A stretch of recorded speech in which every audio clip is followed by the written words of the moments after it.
Hello everybody, Lawrence from Unicorn Reviews here, and today we're going to be unboxing and reviewing and building in the Phenom mini-itx by Bitfenix. It's quite like the Prodigy, but it has a different front panel and top panel, and it lacks the bottom panel.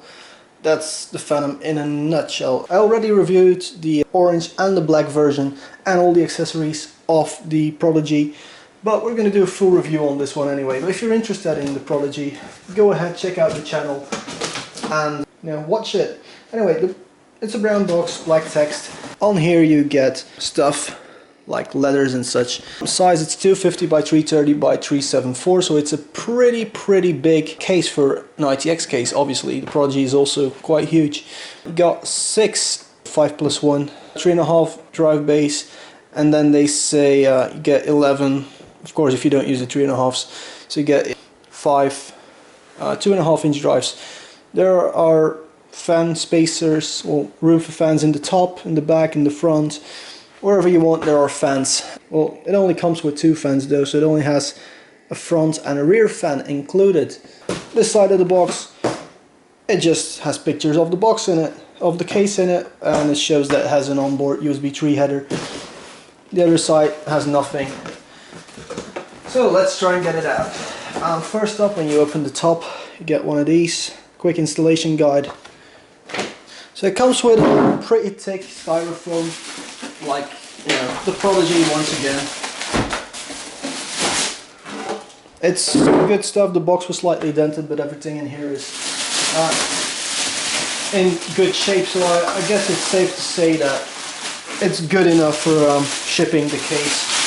And because of the motherboard layout, I would have no problem shipping the case in one of these boxes. So as you can see, the entire front, which has this lovely soft touch plastic, is entirely closed up, no room for opticals. Why would you need them? And then there's a slightly lower profile. It doesn't really show out, but it's really shiny black plastic. Bitfenix lovely logo in there. Let's just do a 360 of the case. So front completely plain. The right side of the case, you can see the vents moving continuously. Can you guys see that? Yeah, you can. There's good contrast on this camera. Got your power button, reset button, audio, well, headset out, microphone in, and 2 USB 3s. Pretty simple. On the rear, horizontal mini-itx board. 2 expansion slots. It has this extra thing so you can push it down and then screw these in. A 120mm Spectre fan. Again, I reviewed these, so if you want to know what the fans are like, watch the fan review. You can also put 140s in here. ATX power supply. It has this bracket, so you screw this thing into the power supply, then you slide the entire unit in and mount them with those 4 screws. And then this side of the case is completely plain. So, thumbless screws to take the side panel off. The side panel itself though is, there's no flex to it. That's great. The accessory box. You get a USB 3 to USB 2 adapter in case your motherboard is ancient, and then a bunch of screws and a radiator mount. You just push this slider to the left and then the entire thing comes out. It's not like with the Prodigy where it got stuck on the edges, so as you can see with the Prodigy right here, when you undo it, it actually gets stuck on the top here. It's not like that with the Phenom. So that's pretty much the top. There, you can see there is some room there, but you cannot put fans on the outside, I would say. So that's just room for air to rush through. The optical to 3.5 inch adapter is included. Obviously, why should they not include something like that when there's no proper use for the optical bay? This thing comes out completely, so you can put 3.5 inch drives in there, or I guess you could, if you want to, put 3 SSDs in there, or laptop drives. It's the exact same cage as you find in the Prodigy, really. There's another one right here in the bottom, but it only supports 2, and it uses screws in the bottom of the case. So these screws, and then you first take the feet off because you can't access the screw otherwise. So it's 6 screws to take that off.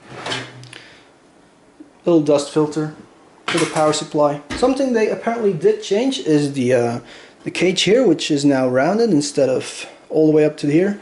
That's great, because it was really annoying to get power supply cables through everywhere. Moving on to this side.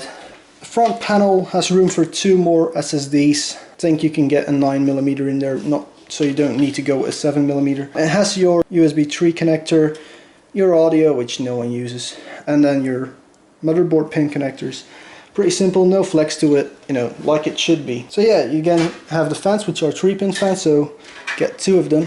And so now what I'm going to do is I'm going to build a system in here, and I'm going to show you guys what a system in here looks like. It's going to be a low profile APU system with the idea of adding a graphics card maybe later. Use it as some sort of everyday use computer. The Phenom, whatever you call it, with some parts in it. How hard is it to build in this case? Not hard at all, especially if you use a really short power supply. I would not recommend you to go with a modular power supply unless it's one where the cables come out and they're really flexible, but you're gonna hit the back here if you go with modular stuff, which is longer. And I mean, I got a 160mm be quiet power supply in there, a modular one, and there are holes. This entire area is also different to the Prodigy, so that's cut out entirely. So if you were to get rid of this hard drive cage as well, then it would be no problem at all to go with power supplies that come up to here and then are still modular, but whatever. So yeah, go with a short power supply. It's really easy to install. You just mount the back plate to it, pull all the cables through where you want them. So you build the entire system first, then you do the cables, not the other way around. Another thing with this case, there is no graphics card in there. Obviously there's massive room. You can put any graphics card that's for sale, you know, or that's not for sale, I don't care. You can put whatever graphics card you want in there.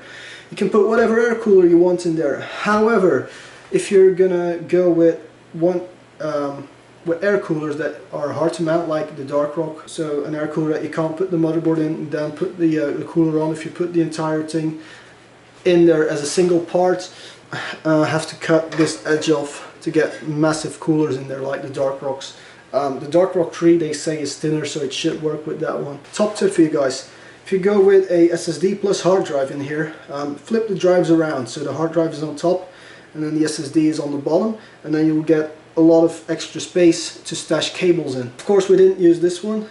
Say you don't get an external drive and you want to go with an internal drive, you can always just flip the drive around, so mount it the wrong way around. There's not actually holes here for your cables to come through, but you know, you can just cut a hole. Don't be afraid to pick up some power tools.